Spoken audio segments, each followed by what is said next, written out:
Hi, my name's Bill Schaeffer, and we have another book review. Today's book, Notes on How to Live in the World and Still Be Happy by Hugh Prather. I really like this book. I like Hugh Prather. His books are kind of hit or miss for me. Notes to Myself I really like, but this book, he really did a great job. This book is like a guidebook for how to manage your life. And it deals with the problem areas of your life, chapter by chapter, and makes suggestions on how your thinking might be causing you problems and how you might modify your thinking to have fewer problems, upsets, and less stress.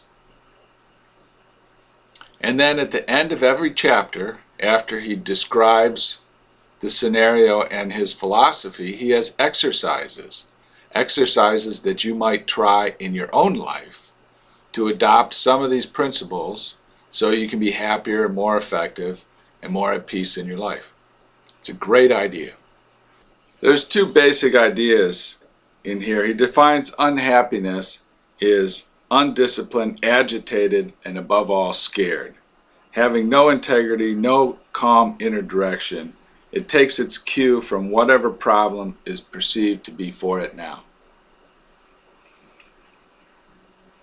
And I can relate to that. But his idea is that there is nothing either good or bad, but thinking makes it so. And the entire book is an application of new ways to think about our situation that cause us less stress. And I could learn a lot from this book. As I look through the book, I realize it's really quite dense, and it's not possible to do justice here. You could really spend a week on each chapter and reread the chapter every day and think about applying that chapter to your life for that week and applying the insights of that particular chapter to your life. So after he makes definitions, it's getting started, and it's just describing the basic scenario of how to go about using the book, reading the book, and little exercises for just being aware of your life. And then chapter by chapter, he goes through a series of exercises that are all very good. And it starts with beginning the day and how to plan your day. What do I have to do today? And setting your purpose for the day. And then the next part is going through the day. What are techniques of making it through the day with less stress? How can you, and a big thing is eliminating stimuli.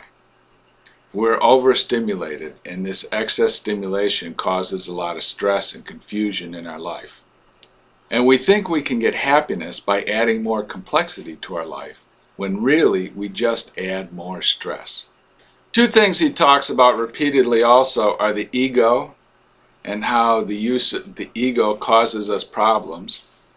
And he also talks about forgiveness and letting go of grudges that we hold. And both of these things cause complications and stress in our life. Then in chapter 6, he talks about letting go of the day. At the end of the day, just letting the problems go and preparing for a good, restful night's sleep. In the next chapters, he talks about areas of our life that we all have problems with, that cause us stress and complication. First place, he talks about your job. The majority of our life is spent on the job, and it causes a lot of stress. He talks about, again, simplifying, cutting back on problems. Your job reveals nothing about you. You are separate from your job. Your career forms behind you, and nothing has to be decided in advance. Then he talks about in chapter 8, money, and the problems we have with money and the problems we have thinking about money, and the problems that money causes for us. What is money for? And the fear of money. Very good. Chapter 9, he talks about possessions, how we use possessions. What is inner simplicity? What do we put around us to complicate our lives? In chapter 10, he talks about your body. And this is a source of stress for many, many people, particularly here in the United States and particularly in the busy modern world. Seeing the body as it is. Also realizing the body is constantly changeable and the body is constantly changing. It is not a fixed thing. Also, what is the purpose of the body? And how do the mind and the body relate? Talks about food. What are you swallowing with your food? And talks about losing weight and why we're overweight. Talks about the body as a pet, and is it innocent to be sick? Talks about how to be sick naturally and life-threatening illnesses. This section on the body is a great section and very interesting to read and reread, because we're trained in bad thinking through advertising about the body, and we're trained through neglective training, healthy lifestyle. So his section on the body, chapter 10, is very good. Chapter 11, he deals with relationships. Another source of stress in our life that we need but we can't live without. What do we have a right to expect in a relationship?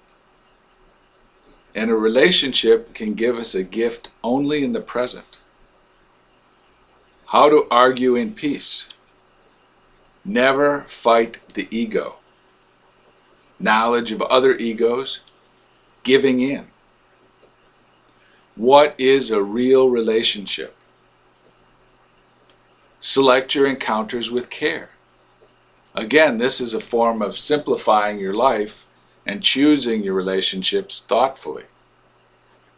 And then he talks about the parent with teenager, the long-term relationship, and the grown child with an elderly parent. Different forms of relationships that we have to encounter in life.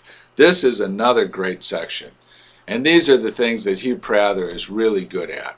He has a very good style at observing what we really want in our heart from life and how we complicate and we thwart ourselves getting what we want.